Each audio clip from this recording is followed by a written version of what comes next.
I remember when I started sixth form and I was excited.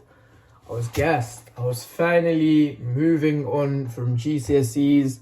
Things were starting to become a lot more independent and I was ready to take it on. I could use my phone in sixth form.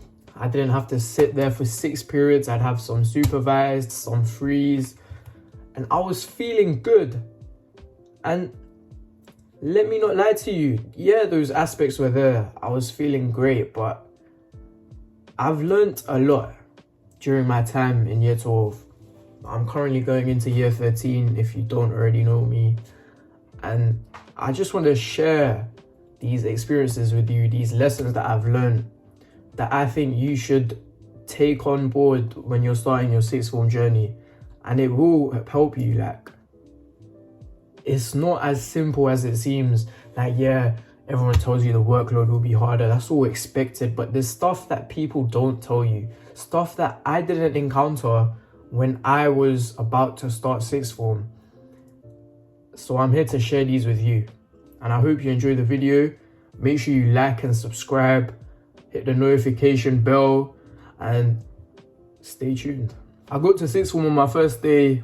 I looked around. And the first thing that I want to say is it was a busy environment. New faces, new people, but that was expected. But there were new faces of people that I already had known. People that were there in year 11, they were looking different. When I tell you people had glow-ups, people were looking different, and I felt like I'm looking like the same old me. I looked around, and the first thing that I want to tell you guys is the change in environment. The environment is a lot more competitive. All these new people that have come from different schools, they're coming in with their 9s, their 8s. You're not the only one, if you did get 9s and 8s. You're not the only one with 9s and 8s. You're not the only one that's good at school. You're not the only one that's good at education. The environment gets competitive because people have realized that A-levels matter. People are ready. People, they're working hard. They did work in summer. There's people that, I remember my school set summer work and I didn't do any of it except the maths one, but that was really easy, so I just did it. They said chemistry summer work, like 50 pages of some booklet. And all these externals, they came in, all 50 pages done. I was like, what the hell? So the first thing that I want to tell you guys is the environment is very different. People are locked in. And you need to lock in as well from day one, if not day one, from the first couple of weeks at least minimum. You need to lock in and get started on your work because you will fall behind and it will be difficult to chase up and catch these people. And I quickly realized that realistically, I'm not going to speak to these people again after my 2 years, except for my closest friends that I've made, no more than maximum 10. Realistically, I'm not going to be talking to them on a regular. Like, yeah, I might meet them in the future, or I might message them here and there after my sixth form. But I'm not going to chat to you on a regular. So what is the point of me socializing? What is the point of me actively going about my day to talk to people, to get to know about their life, to get to know about their day, where they live, what music they like, whatever? What's the point? It's only 2 years. This isn't secondary school where you've spent 5 years with these people and you've got to know them, because you should get to know them in 5 years. If you're going to spend 5 years with someone, that's a significant amount of time and you should get to know them. But with sixth form, I realized I want to do most of my socializing in the first month, the first couple of weeks. Just get to know people, any new friends I want to make, any people that I think, yeah, they're serious academics, or any competition I want to scout. I get to know people in the first couple of weeks. After that, you settle down. You cool down, you stick to your close group. Obviously, yeah, you see people in your sixth form, you dap them up like, yeah, what are you telling me? How was your day? Whatever. Well, yeah, I saw you then, I saw that, I saw your Instagram highlight, your Instagram story, whatever. That's normal general talk, nothing past that. Because there's still people in my sixth form that I haven't talked to, and I don't plan on talking to them. You need to realize 2 years will go by like that. They'll be quicker than your GCSEs, and you don't have time to really get to know these people. So find your group of friends. If you're new to a sixth form, you don't know anyone, find your group of friends quickly in the first couple of weeks, then stick to it. Lock in, focus on your goals, and you will do well in sixth form. Now, the next thing I want to talk about is the change in characters you will start to notice in people. If you do go to the same sixth form, the people that you last saw at the end of your GCSEs may not be the same people you see at the start of your sixth form, because you had an extended holiday for the first time and people realize they're done with school, it's time for the next step, so I need to change. Now, a lot of people change for the bad, change in a negative way. They want to act cooler, they want to act more nonchalant, so they change. They realize, oh, there'll be new people in the sixth form, new girls. If you're a boy, new girls. If you're a girl, new boys. I need to pattern up, I need to act cool in front of these people. They seek to be rated by these people. They start to act cool, they think that they're too good for people.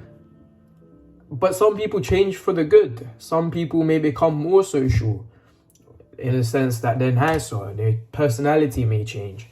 They may change in a good way in terms of they're locking in for their studies because they're in A-levels now. And you will notice these character developments in people when you start sixth form. Unless you go to a brand new sixth form with no one else that you know, you will notice it. Now, I also want to quickly talk about the importance of A-levels, the importance of sixth form, and how when you apply to your university, when you apply for your job, unless it's Oxbridge, literally no one is asking for your GCSEs. No one cares what you got. No one cares if you got 9s. As long as you passed your English, maths, your GCSEs, you're fine. But with A-levels, it matters. It matters if you get an A star or if you get a C. It matters if you're applying to the top university and whether you got your A's and A stars or whether you got your B's and C's. Because these will stick to you. These are a sort of a resemblance of the kind of person you are. Are you someone that is able to pick up new content quickly? Are you able to learn new things, learn new skills, take on new subjects, take on new challenges? And this helps university admission officers to find out if you're suitable for their university, whether you're suited to learn a course at degree level because you're able to learn it. You're able to learn the new things. If you're getting A stars, they know that you're able to focus in an academic environment. If you're getting A stars, your employer knows that you're hardworking, because you can't get A stars by luck in A levels. It's not like GCSEs where you might get a good grade even without revising. You will need to learn content because a lot of the content will be new unless you've already covered it in your spare time before starting sixth form. So definitely do take these 2 years seriously, and these 2 years go by quickly. I can't even believe I'm done with my first year, and the second year, everyone says, goes by even quicker. So I don't know what I want to do, but I need to look in, and you guys need to look in as well. Another short thing I want to talk about is when people say use your frees effectively, use your studies effectively.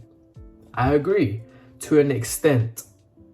In year 12, I can tell you I wasted so many of my frees. I wasted so many of my supervised studies, and I do not regret it at all. That's right, I don't regret it. Because I had fun. I had fun with my close friends. What do you mean she can't get that? What are we watching? I don't even know what it's called, bro. What are we watching? CBBCs and that. CBBCs. Yeah. I used to skip my studies, turn them into frees. Hopefully no one from school is watching this, but yeah. Everyone did it. And I thought it was fine. And I still think that it was fine. Obviously, I didn't do this with every single supervised study. This is better education, bro. It's chatting about the Colosseum and the Roman Empire. No fingerprints. If I had an exam coming up, I'd work. If I had homework, I'd try and do it in that. I used to work at some lunchtimes, depending on what time period I was in, whether it was before mocks, before formatives. It depends. But everyone says to use your every study. It gets much. You're basically doing all the periods in the day. So definitely, it's alright. And you will find yourself skipping stuff. Not doing any work in your free, and it's fine. It's normal. Everyone does it. Even the most academically gifted, the most smartest guy, the most hardworking guy in your sixth form, they will skip supervised studies and not do any work in their frees. But as long as you're not doing it every single time, it's alright. So keep that in mind. And if people tell you that it's not alright, that you're not doing this, not doing that, it's fine.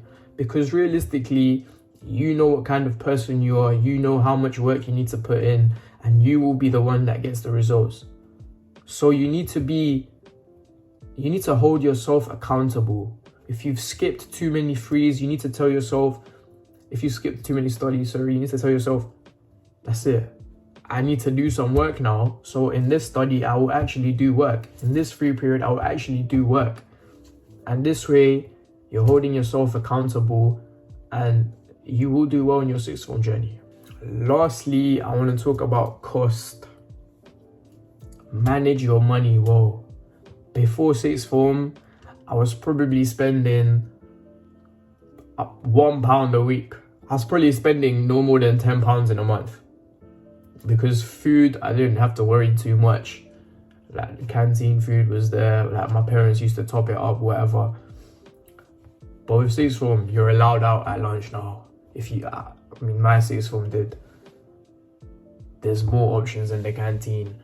The pricier options are there. They have your Fanta, Sprite, Coke that you didn't have back in year 11. That was for me, at least, in my sixth form. And they're overpriced. Trust me, they're overpriced. I can't tell you prices right now, but you get tempted. You will get tempted, but you need to fight your temptations and manage your money well. Now I'm actually spending money in a week. And I have to manage my time and my money effectively. So definitely keep this in mind. Don't go spending too much at the beginning of sixth form, or in the end parts, you're going to find yourself rationing your expenses. Make sure you're not buying unnecessary stuff and you're suitable. You're sensible with your money. That's about it for this video. Thank you very much for watching. If you're starting sixth form, good luck to you. I hope you do well. You get the results that you want. Make sure you're working hard. And yeah, do keep the things that I said into consideration. And you might notice some of the things that I've said, such as the character development or something. And if you do, always come back, leave a comment saying, oh, you're right, whatever. Comment.